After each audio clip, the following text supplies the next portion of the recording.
Hi, Sarah. Hey Oliver, I'm so glad to finally connect with you. Thanks for being so spontaneous. Of course, of course. By the way, I saw your book and it was fantastic. I didn't finish it, but I do want to, and I thought it was fantastic. And I went to the thing. It was a month ago where they were showing off their jewelry, and I thought that's what really got me into it because, what's her name? I met, Jeanette. yeah, Jeanette. Jeanette, thank you. I talked with Jeanette a few times, and so she kind of introduced me to your organization, and then she connected with you.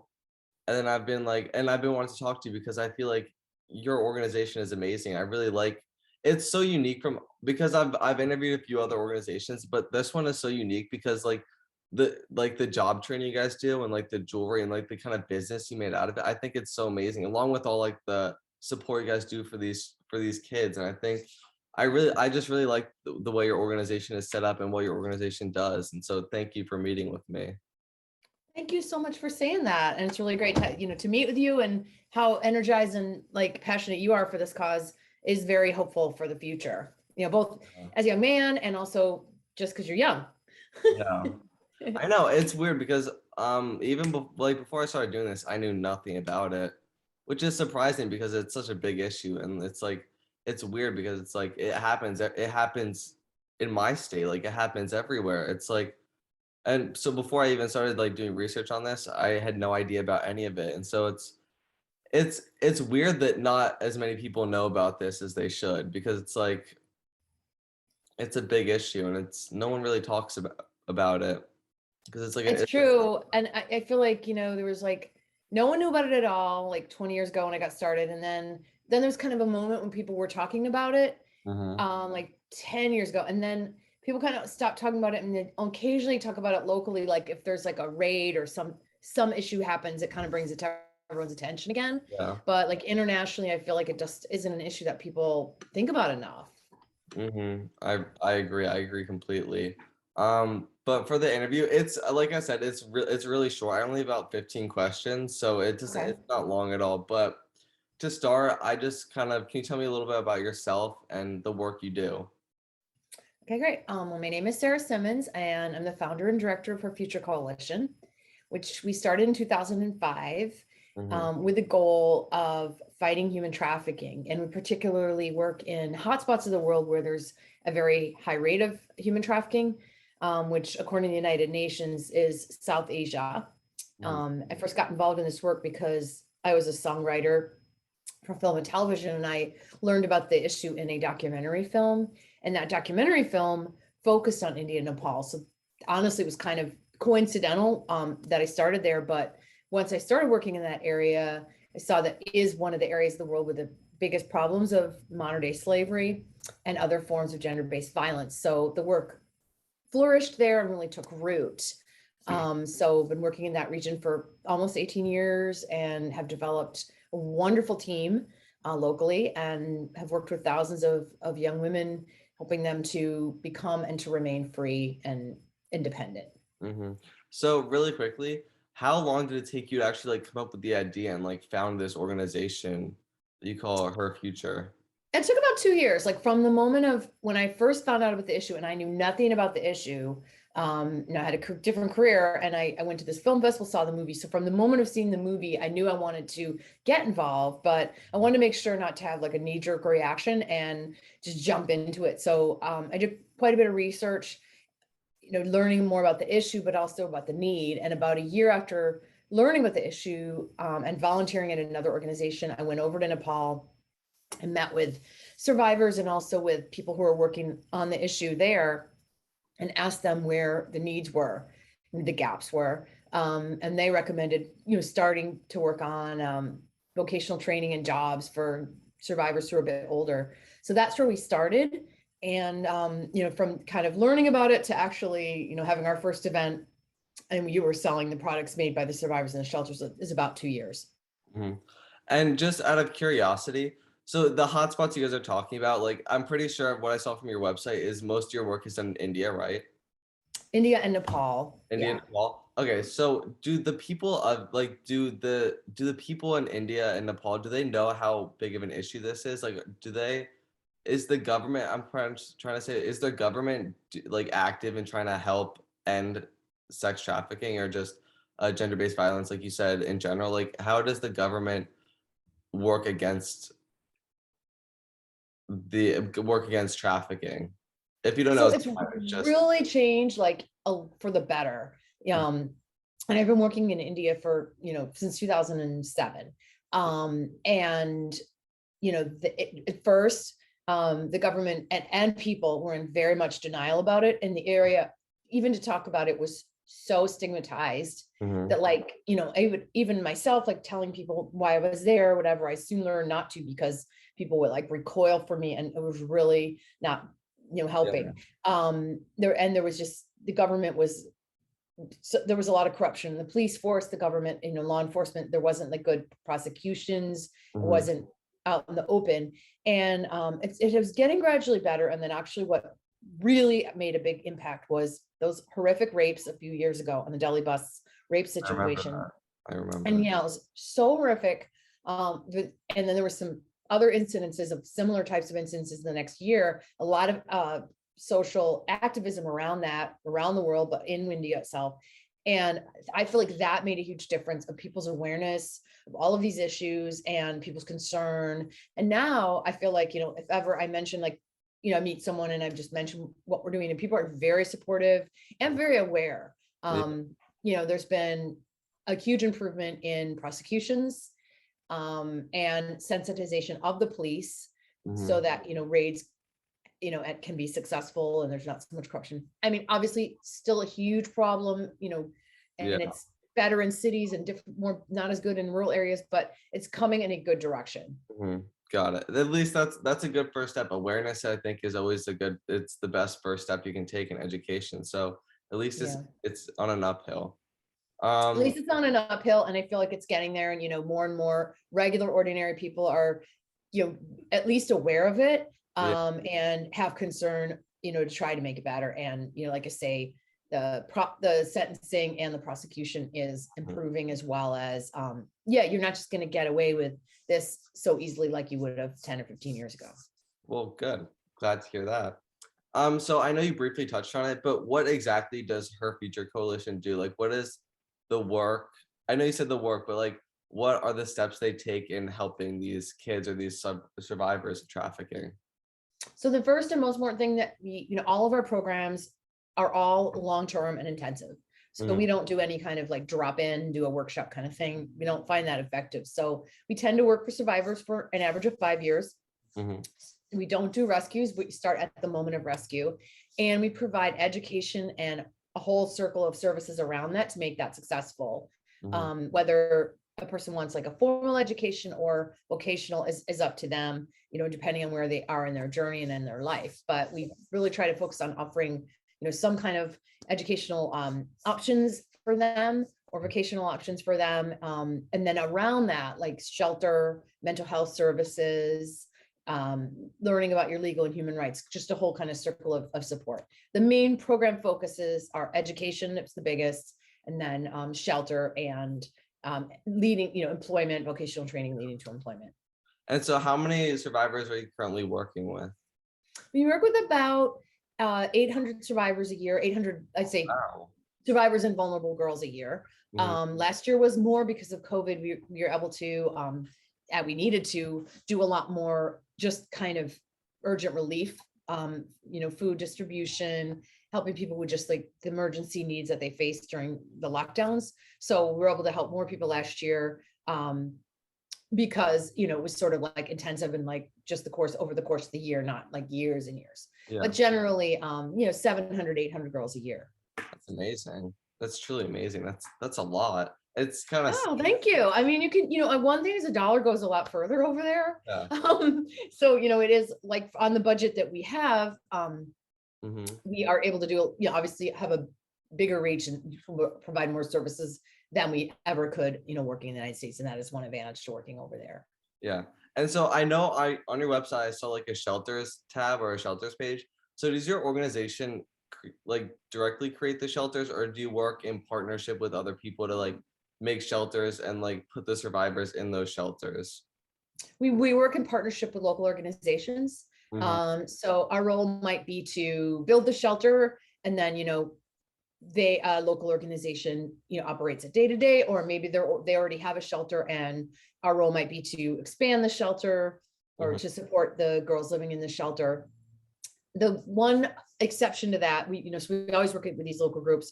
The exception to that is our red light resource centers, which aren't a 24-hour shelter, but we put them under our shelter program because it is like a safe space, kind of open till midnight. And we're more involved in the operation of those day to day. But again, working with local groups is a very important value in all of our programs. And I know you said it before, but a red light district, can you quickly explain what that is? So it's different from like kind of what you might be aware of or have heard about in the United States or in, like Holland or something. It's, it is a demarcated area where people go for prostitution and where there are many, it could be up to 100,000 people there, or it could be 10,000, but a lot of them are not there voluntarily. And there's just brothels, building after brothel, building after brothel building, and people come there, in large groups often and kind of go to these different places and pick out girls. It's very apocalyptic and pretty horrific in these red light areas. I think there are, better class ones that might be like a little bit less like degraded and dirty, but the ones where we work in are very poor, and the lifestyle, even apart from forced prostitution, just the way of life is very, very, very hard. Yeah. It's like, the worst kind of a slum. That housing is, bad, and there are these narrow little lanes and all these women and girls and children running around, and then these crowds of men, and it's just kind of very dark. Yeah. And so how does your organization go about finding these girls in need or these people in need? So we have a couple of partners that are, specifically rescue organizations and have shelters. So we basically start working with the girls, when they first come into those partner shelters. We also work in Calcutta's largest urban slum community, and we find a lot of high risk girls there, and we work directly in the red light areas. So we're working with both women who were trafficked, teens who were trafficked, and also the children of trafficked women who are growing up in the area, and they live in the brothel with their mom. About 90% of the girls have been sexually assaulted, and all of them will be trafficked if it's not for some kind of intervention. So, it's sort of very easy to find clients or beneficiaries in that place because everyone is at such desperate need and imminent risk in that community. But we also like to do some prevention in source areas, rural areas where there's a huge trafficking problem. Like, for example, this year we were partners on opening a school. And this is with one of the survivors that we've worked with for many years. Her name is Anjali, and she wrote a book, or I wrote a book with her about her experiences and used that as a tool to open a school in her village. And that village had a huge trafficking problem. It was like it was kind of like a fast track to Indian brothels. Like 75% of girls are trafficked. Every household in the community has numerous, daughters, sisters, mom, who are in the brothels of India, and it's kind of destroyed the fabric of the community because nobody's mom is there. It's just terrible. And so she wants to change that situation, and we work there and in a couple of other border areas, try to prevent the trafficking before it happens. But yeah, like it's pretty easy to find survivors and high-risk girls working with shelters, in slums, in high-risk villages, and in the red light area itself. That's amazing how she was able to start her own school. Like that's incredible. It's breathtaking. It's breathtaking. She has a book. It's on Amazon. It's called Standing in the Way.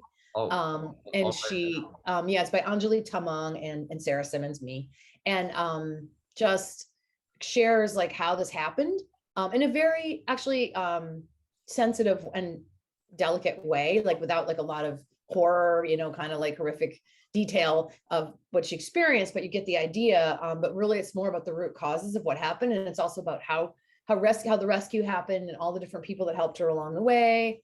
And then, getting this vision to start the school, and how she feels through education, she can change the equation. And I agree. I think that is the way is just to get them in school instead, and start to educate the community about what really happens when you send a daughter to a brothel. Like Anjali was 11 years old, and she, like, what she started her period, and like 2 weeks later she was seeing like 10 men a night. It's just, it's indescribable. Yeah, it really is. There's not really a way to put words to it. There isn't. Like, if you try to put words to it, it just sounds like almost too harsh, or like, Yeah, or just not real, but doesn't sound but it real. was real. And so what you said kind of goes along with my whole thing. Like my whole thing is like, I want to like I want to educate others, and I want to like spread awareness for others. And so one thing I always try to ask people is like, how important is education to your organization, or how important is education to you, or how important is educating these survivors? Because to me, I feel like the first step in like, not, of course, it's a hard problem to solve, but like to me, I think it's the first step in like combating this problem is educating everyone. And so how important is education to both your organization, you, and to educating these girls or these survivors? So, like I said, when we started, our first focus was unemployment, helping the girls get financially stable so they could move out of shelters. And obviously that is still important. But as we went along, education became the number one focus, Yeah. because we kept seeing like girls aren't usually like trafficked out of school. If you're in school, it's so much less likely to be trafficked at all. What happens first is like you've left school, and you don't have see any other options for your future. Your parents don't see any options for your future. You get trafficked, and then when parents themselves don't have an education, you can't read a contract. You can so easily be tricked. You don't have the tools to protect your children. So this lack of education just keeps the trafficking going, generation to generation. So I think it's the most important thing we can do is like make sure that everyone is getting, at least a basic education. So I think it's kind of the most important tool we have at this point, is education, and we're doubling down on it. And so you just kind of touched on it, like with the job thing, like the job training, because I find that one of the most like fascinating or the most intriguing parts of your organization is how the job training, and how you teach these girls like like how to have a job or how to make these things. And I think that's so fascinating, and so it's such a like unique idea that I think is really important. So can you tell me a little bit about that process of the job training and how your organization kind of enforces that or teaches these girls? Sure. So like I say, we're, our sort of first option that we try to promote is education, but sometimes people, they may be a little older in life, and it may be that they're done with going to school. But it's not, but that doesn't mean they have to be done with learning, right? And so we have kind of put together these programs where there's a vocational focus, which could be like cooking. Jewelry is one that's been very, very successful for us. But it really could be anything.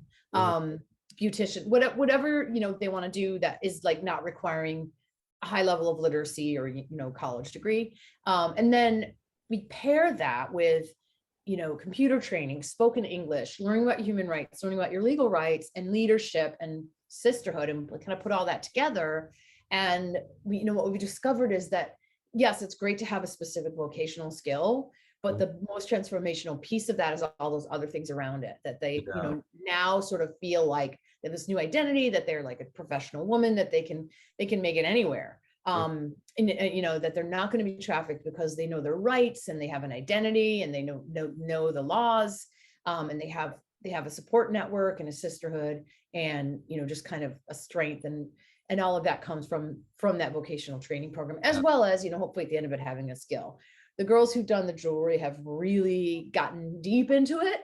And there's about 25 of them who are just incredible artisans. And we made a big jump this year in, we're still in the process of basically transitioning that from a program of the charity to the women's own business that they completely own and operate. So we're doing a lot of entrepreneurship training and other supports for them, but they really have a lot already. Kind of been in the program for a while, and have just developed a tremendous amount of skill and leadership through that. Yeah. So we feel like they're ready. I saw the jewelry and it was beautiful. It really was. Thank you. I loved it. I was like, this is so incredible. But you said, when did you start the organization? 2005. 2005. So you've been going at this for what, 17 years or 16 years? So Yeah. how has this, like, how has the journey of starting this organization kind of changed you, or how has the journey been like overall? The journey overall has been really joyful. I think the hardest part was in the beginning because, I saw this suffering, and, I felt it so deeply as a woman, as a mother, as a human being.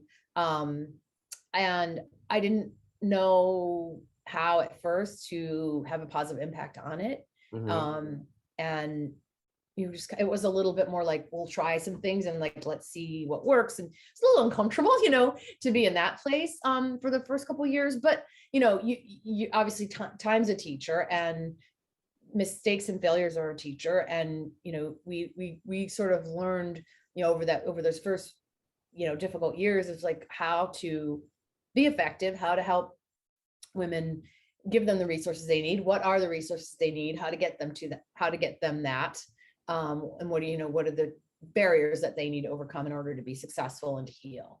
So, kind of after that initial, like, a little bit uncomfortable learning period, and I was very lucky that local partners took us in and taught us, and Yeah.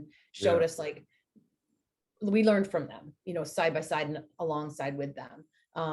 And so then it became, very joyful to see, just, day by day, like, girls' lives changing. Someone is a doctor, and, she's going to be the first gynecologist in her community, and someone's a pharmacist, and, she's going to go back to her village, and someone is like the first lawyer and, working in her area on human trafficking. And then other people, like, maybe it's something more simple, like a baker, or, an accountant, or just a really loving, aware mom that is going to Yeah. be able to prevent this from happening in the next generation. So day by day, just seeing those transformations has made, the second half of the journey, or second 2/3, just incredibly joyful. I personally have had to learn, step into some things. Like, I was very conflict avoiding, and, that didn't, that wasn't a good leadership tool. And that's probably been one of my biggest changes, is learning how to, like, face conflicts head on. Mhm. And I figure, like, you have to, and, and if you don't, you're not seeing a very good example either, for girls who've been Yeah. oppressed. It's like, you gotta stand up and face the difficult stuff. So Mhm. that's been a big change. And also for me as a leader, like, I used to say, well, I love the program and working with the girls. I still do. Mhm. But I'm not good at fundraising. And that's what I used to say. But Yeah. that's sort of self-defeating talk. And also, you have to fundraise, like, what's what the girls need, in Yeah. order for these programs to run. I don't live there. I live in the United States. So, like, what can I do, is, like, actually bringing resources Mhm. and telling the story is the biggest part of my job. Yeah. And then the other part is maybe my reward, is to get to go and actually run programs and be, with the girls. Mhm. But the main thing is fundraising. So, I've just kind of learned to lean into that, and find a way to make that fun and successful. It's such a weird thing because it's like you're changing the lives of these girls, but at the same time, it's like it's changing your life as well. Like it's I find it really unique because I'm you might have just kind of talked about this, but has there been anything like specifically like from working with these girls and working with and like seeing everything they've been through and how it affects them, has working with these survivors taught you any important lessons? It really has. I mean, every time I go over there, I feel like it's life changing. And I come back and I'm like, I'm never going to complain again, Yeah. because I see the resilience and I see the gratitude that they bring despite what's happened. Like this, their kind of absolute obsession with moving forward and not looking backward, and, trying to just rewrite the story, using the words they've been given. They can't rewrite the story with a whole new thing. They got to, like, work with what they got. But, they are able to do that. And then is very humbling to me every time. Just like, okay, if they can do that, then I certainly can too. Mhm. And then rather than holding on to, like, little, irritations or, like, bitter hurt from the past, be Yeah. able to just, like, let that go. Let's focus on moving forward together. Mhm. We only have this moment. And that, I guess, is the biggest thing I've learned from them, is this, like, ability to forgive, to move forward, or even if you don't forgive, but just to leave it in the past, Mhm. and focus on today, because they have to, in order to survive. They don't Yeah. have any other options, but it's, they do it really beautifully and it's very inspiring. I find that amazing. Like I can't even, like, after hearing something like that, it's like I can't even complain about anything. Like, what am I to complain about when there's things like that going on in other parts of the world? Like, and like what you said, I watched a video recently, and it was like kind of a similar question. It's kind of what inspired me to ask this question. So I think it's a good question, especially for people that work with survivors so frequently. And they said like the same thing. They said like even though they've been through hell pretty much, they still find a way to look at life and turn it into a positive thing. It's like making lemonade out of lemons. It's like, and I really do find that really empowering, because it's like it teaches yourself. It's like, okay, yeah, what you're going through is valid, but it's nothing compared to what these other people are going through. And so you really have to like it's just powerful seeing that other people are able to go through so much worse and still end up being positive. And I find it very empowering. And so I Me think, too. And like you said, what you're going through is valid. Like we're all having kind of tough time, but let's put it in perspective, right? Like, not that we need to like negate our feelings, but let's put it on a global perspective. And like, yeah, like Anjali in her book, she talks a lot about what happened. And like, she's like, I just don't have the luxury to dwell back there. If I go back there, I'm gonna go crazy. That was the worst, most miserable thing. Like, why do I want to put myself through that? No, like, let me dwell in this moment yeah, and write a new story for the next generation. And that really, yes, I think about it every single day. And the minute I start feeling a little sorry for myself, I try to remember it. But it has changed me, definitely. And like every time you're like, okay, that reminds me again, no complaining, no self-pity, yeah. keep moving forward. It's something I really want to experience one day. Like, I really do want to like go over to somewhere like India, where stuff like this really happens, and I can see it for my with my own eyes, because like you said, it changes you every time you see it. And so I really want to have that, and I want to help. That's the whole reason I'm doing this, because I really do find this issue horrible, and I think it's an issue that needs to be addressed way more, and I want to do my part in helping. So it's something I definitely want to experience one day. And something I You want to, should. Would love to have you when the time is right. yeah, it's I really want to like work in and like do my best to help in whatever ways I can. And so I think that's a great answer, though. I think it's a really powerful answer. But for anyone watching this, what is one thing you would like to tell them? Or what is one thing that you think is important that they should know? I would like everyone to know that like these issues of the world can feel so overwhelming. And it can be paralyzing. Like at first for me, when I saw that, we were like, oh, what can I possibly do? It can feel very overwhelming and paralyzing. Yeah. But I feel like once you take the first step, the next step is illuminated. Mm-hmm. And there's this Indian folk tale where this little boy has to go to another village at night, and he has like this lantern, but there's like snakes and tigers and this. And his grandfather's like, just hold the lantern and walk another step, and then another 3 steps illuminated.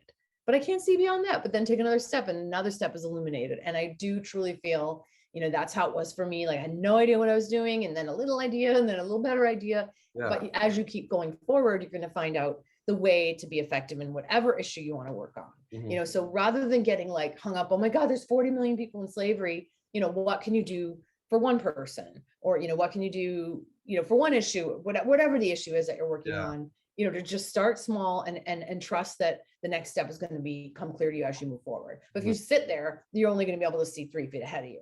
If you move forward, then you can see 4 and then 5 and then on. Yeah. It just takes one step in the right direction. Exactly. That was a great answer. Thank you. And then my last question is there anything else I missed or that you want to talk about? No, that you've really covered it. Thank you so much for this opportunity to share it. No, thank you. Thank you. I love your organization. Thank you so much for doing this. So nice to meet you all. Stay in touch. I will. Thank you.